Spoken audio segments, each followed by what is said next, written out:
غیر ضروری تنقید وہ تلوار ہے جو سب سے پہلے خوبصورت تعلقات کا سر قلم کرتی ہے۔ لوگوں کو دعا کے لیے کہنے سے زیادہ بہتر ہے ایسے عمل کرو کہ لوگوں کے دل سے آپ کے لیے دعا نکلے۔ تحمل اختیار کرو، اپنے دشمن پر غلبہ پا لو گے۔ ہر بات پر ہاں میں ہاں ملانا منافقوں کی عادت ہے۔ ہمیشہ سچ بولو تاکہ تمہیں قسم کھانے کی ضرورت نہ پڑے۔ آخرت کا دامن تھام لو، دنیا خوار ہو کر تمہارے قدم چومے گی۔ دنیا میں صرف سکون ہوتا تو لوگ اللہ کو بھول جاتے۔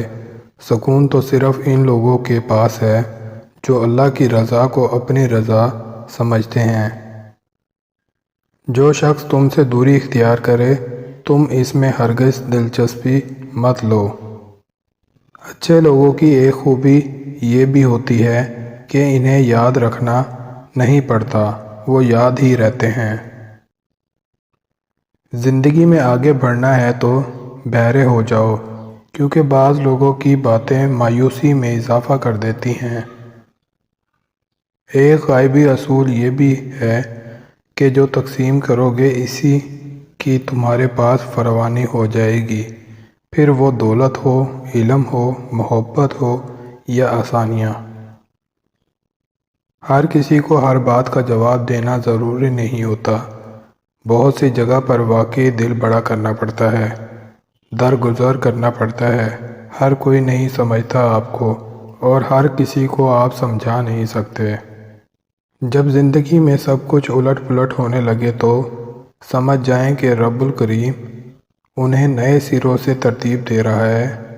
اب دعا کرو، انتظار کرو اور دیکھو جو بھی کرے گا بہترین کرے گا۔ اچھے لوگ سڑک کنارے لگی روشنیوں کی مانند ہوتے ہیں جو فاصلے تو کم نہیں کرتے، البتہ راستے کو ملانے کے لیے آسان ضرور بنا دیتے ہیں۔ رکاوٹوں اور مشکلات کے لیے پریشان مت ہوں، ان کے پیچھے بہت حکمتیں ہوتی ہیں۔ یہ آپ کا راستہ نہیں روکتی بلکہ بہترین راستے لے جانے کے لیے آتی ہیں۔ جب ناخن بڑھ جاتے ہیں تو ناخن ہی کاٹے جاتے ہیں، انگلیاں نہیں۔ بلکہ اسی طرح جب کسی رشتے میں غلط فہمیاں پیدا ہو جاتی ہیں تو غلط فہمیاں ختم کرنی چاہیے، رشتے نہیں۔ انسان کی روح کی اصل کیفیت غم ہے، خوشی ایک عارضی شے ہے۔ اکثر لوگ پوچھتے ہیں اچھے اور برے تعلق کو کیسے پہچانا جائے؟ بڑا آسان جواب ہے، ہر وہ تعلق جو آپ کو خدا سے قریب کر دے وہ اچھا تعلق ہے، اور ہر وہ تعلق جو آپ کو خدا سے دور کر دے وہ برا تعلق ہے۔ منزلیں چاہے کتنی ہی اونچی کیوں نہ ہو، راستے ہمیشہ پیروں کے نیچے ہوتے ہیں۔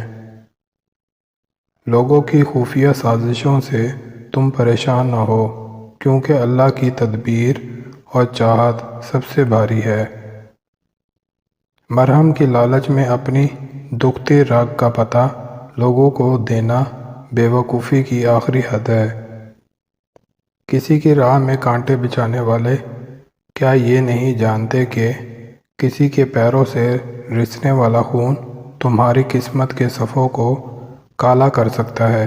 یہ یاد رکھنا، اللہ کے ہاں ہر چیز کا حساب ہے۔ اپنی آواز کے بجائے اپنے دلائل کو بلند کیجیے۔ پھول بادل کے گرجنے سے نہیں برسنے سے اگتے ہیں۔ تمہارے جسم ابھی ظاہری گناہوں سے پاک نہیں ہوئے اور تم اندرونی پاکیزگی کا دعویٰ کرتے ہو۔ تم مخلوق سے تو درست رویہ رکھتے نہیں اور خالق سے درست رویہ رکھنے کا دعویٰ کرتے ہو۔ جس چیز کی طلب ہو اسے بانٹنے لگ جاؤ، پھر چاہے وہ علم ہو، سکون ہو، عزت ہو، محبت ہو، وہ واپس لوٹ کر آپ کے پاس آئے گی۔ پریشانی میں مذاق اور خوشی میں طعنہ مت دو، کیونکہ اس سے رشتوں میں موجود محبت ختم ہو جاتی ہے۔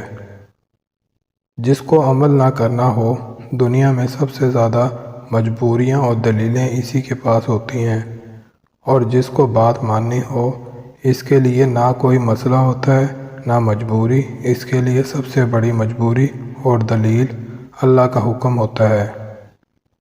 اپنی غلطی کا اعتراف کر لینا ایک بہترین خصوصیت ہے۔ اس سے نفس میں عاجزی پروان چڑھتی ہے، اس کا تکبر کمزور ہوتا ہے۔ اچھی بات کو کوئی بھی کہے تو اسے پلو سے باندھ لو، کیونکہ جب کسی موتی کی قیمت معلوم کی جاتی ہے تو کوئی نہیں دیکھتا کہ اسے سمندر کی تہہ سے نکالنے والا کون تھا۔ پلٹ کر جواب دینا بے شک غلط ہے، لیکن سنتے رہو تو لوگ بولنے کی حدیں بھول جاتے ہیں۔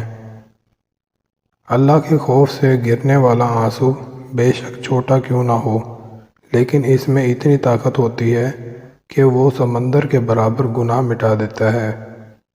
جسے اللہ تعالیٰ اپنی محبت دیتا ہے اسے پھر کسی اور چیز کی خواہش نہیں ہوتی، اور جسے وہ دنیا دیتا ہے اس کی خواہش بھوک بن جاتی ہے، کبھی ختم نہیں ہوتی۔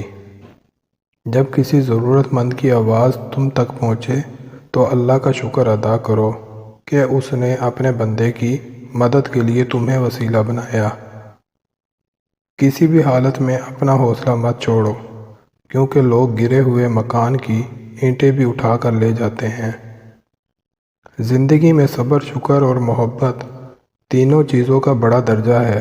صبر مصیبت کو ٹالتا ہے، شکر نعمت کو بڑھاتا ہے، اور محبت خوشیوں کا خزانہ ہے۔ نعمت کو بڑھاتا ہے اور محبت خوشیوں کا خزانہ ہے۔